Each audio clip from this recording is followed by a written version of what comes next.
پیاری بہنوں، میں یہاں پہ آپ کے سامنے ایک بات ڈیٹیل سے بتا دینا چاہتی ہوں، اور آپ لوگ بھی اپنے مائنڈ میں اس چیز کو کلیئر کر لیں کہ قرآن مجید کو کبھی بھی عام کتابوں کی طرح نہ پڑھیں۔ عام کتاب ہم کسی بھی ٹاپک پہ پڑھتے ہیں، اس کے بارے میں جانتے ہیں، اچھا اس طریقے سے ہے اور ایسے ہے اور ایسے ہے۔ جیسے سپوز آپ ایک ایسے ہی لے لیتے ہیں، ایک ٹاپک ہم لے لیتے ہیں کہ یہ گائے ہے، یہ دودھ دیتی ہے، چارہ کھاتی ہے۔ اس طریقے سے ہم دنیاوی بہت سے موضوعات کے بارے میں پڑھتے ہیں، لیکن قرآن مجید میں جو آنے والے موضوعات ہیں، اور قرآن مجید جو ہے ایسی کتاب ہے کہ اللہ تعالیٰ کا معجزہ ہے، اللہ تعالیٰ کا اس طرح کی ہدایت کا ایک راستہ ہے ہمارے لیے کہ اس کو ہم جتنی دفعہ پڑھیں گے ہمیں ایک نئی بات پتہ چلے گی۔ یہ اللہ تعالیٰ کی کتاب کی خوبصورتی ہے جو کسی کتاب میں نہیں ہے۔ اس لیے جو باتیں میں آپ کے سامنے سورۃ البقرہ کے حوالے سے رکھ رہی ہوں، قرآن مجید کے حوالے سے آپ بھی کہہ دی ہوں گی کہ بار بار اس کو بات کر رہی ہوں، بار بار بتا رہی ہوں، تو پیاری بہنوں ان باتوں کو سمجھنا بہت ضروری ہے۔ اور جب ہم ان باتوں کو سنیں گے، سمجھیں گے، تو ہمارا ایمان اللہ تعالیٰ پہ مضبوط ہوگا، اللہ تعالیٰ کی کتاب کے معجزے ہونے پہ ہمارا یقین بڑھ جائے گا، اور اللہ تعالیٰ کی وحدانیت پہ ہمارا یقین مضبوط ہو جائے گا۔ جتنا ہم اس کتاب کے بارے میں جانیں گے، اتنا ہی ہمیں یقین ہوگا کہ یہ کسی عام انسان کی کتاب نہیں ہے، یہ اس رب ذوالجلال کی کتاب ہے، اس رب العالمین کی کتاب ہے جو دنیا اور آخرت کے ذرے ذرے کا مالک ہے، اور اس نے ہر چیز کو بہت پیار سے بنایا اور اتنی خوبصورتی سے بنایا کہ اگر ہم اس قرآن میں غور و فکر کریں، اور قرآن مجید میں بار بار آتا ہے کہ اس قرآن میں غور و فکر کریں، سمجھیں، اس کو عام کتابوں کی طرف نہ لیں۔ شروع کی آیات پہ آپ لوگوں کو تھوڑی سی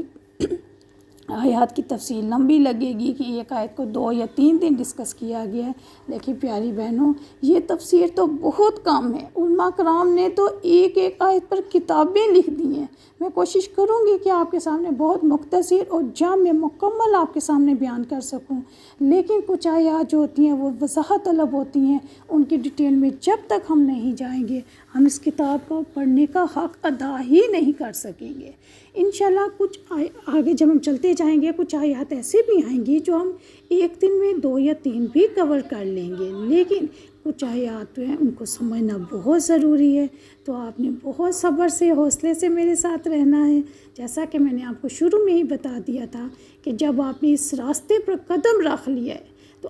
شیطان آپ کو کہے گا جلدی کرو، قرآن ختم نہیں ہو رہا، بڑے عرصہ لگ جانا ہے، بڑے سال لگ جانے ہیں، پتہ نہیں زندگی ہے کہ نہیں۔ تو آپ نے اس کے بارے میں شک بالکل نہیں کرنا، شیطان کی باتوں میں بالکل نہیں آنا۔ یاد رکھیے قرآن کا جتنا بھی عرصہ، جتنا بھی حصہ آپ اس دنیا سے پڑھ کے جائیں گے، چاہے میں بھی ان میں شامل ہوں، مجھے نہیں پتہ میری زندگی کتنی ہے، لیکن جتنا حصہ آپ سمجھ کے پڑھیں گی، چاہے آپ ایک آیت کو بھی میں کہتی ہوں کہ آپ سمجھ لیں گی، تو آپ سمجھ لیں کہ آپ کی زندگی کا ساری زندگی کا حاصل ہو جائے گا۔ اگر آپ ایک آیت کو سمجھ کے اس پر عمل کرنا شروع کر دیں گے تو آپ سمجھیں کہ آپ جنت میں پہنچنے میں انشاءاللہ تعالیٰ کامیاب ہوں گے۔ اس کتاب کو کبھی بھی دنیاوی کتاب کی طرح نہ لیجیے گا، کبھی بھی شیطان کی باتوں میں نہ آئیے گا۔ وہ جلدی مچائے گا ضرور، آپ کو پریشان کرے گا، گھبرائے گا، لیکن آپ نے پریشان نہیں ہونا۔ آپ نے فوراً جس وقت شیطان تنگ کرے آپ اعوذ باللہ پڑھنا شروع کر دیں، وضو کر کے قرآن مجید اللہ کی کتاب کھول لیں۔ جیسا کہ میں نے آپ کو بتایا کہ 1 سے 20 آیات میں 3 گروہ کا ذکر ہے، اس کے بارے میں انشاءاللہ تعالیٰ ہم پڑھیں گے۔ اس کے بعد آیت نمبر 21 سے 40 تک کی جو آیات ہیں اس میں جن مومنین کا شروع کی آیات میں ذکر ہے، ان کے لیے ہدایت کا راستہ بتایا گیا ہے کہ کس طریقے سے ہم ہدایت کے راستے پر چل سکتے ہیں۔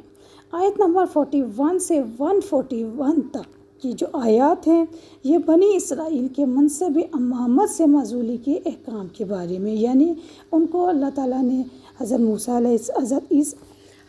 علیہ السلام ان کے اوپر آئے تھے، انہوں نے اللہ کا پیغام پہنچایا، ان کو فرعون کے چنگل سے بچایا، آزادی دلائی، اور پھر اس کے بعد ان پہ بہت سے معجزے اترے، لیکن انہوں نے آہستہ آہستہ ان تمام اللہ کی رحمت کو، تمام موضوع کو کھو دیا، صرف اور صرف اپنی نافرمانی کی وجہ سے۔ تو اس میں ہم دیکھیں گے کہ یہود کی کیا تاریخ تھی، اس کے کون سے اسباب تھے جس کی وجہ سے وہ راہ حق سے پھر گئے، اور پھر خاص طور پہ ان کو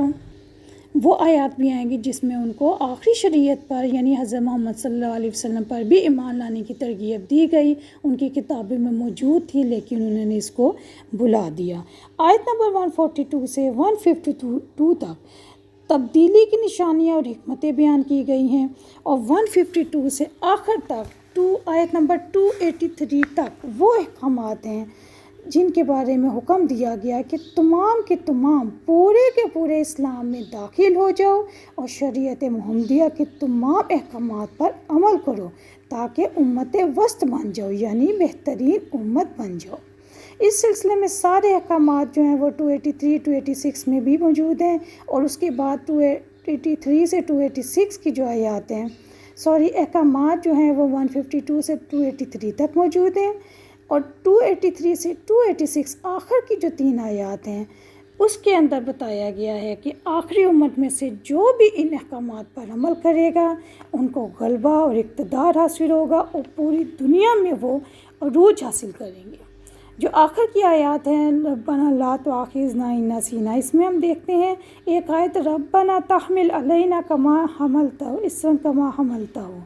ہم پر وہ وزر نہ ڈال جو پہلی امتوں پہ ڈالا گیا تھا، اور جو ہم سے خطائیں ہو جاتی ہیں اللہ تعالیٰ وہ بھی معاف فرما دے. اللہ تعالیٰ ہمارے گناہ بھی معاف فرما دے اور ہمارے کافروں کے سلسلے میں کافروں کے مقابلے میں ہماری مدد فرما.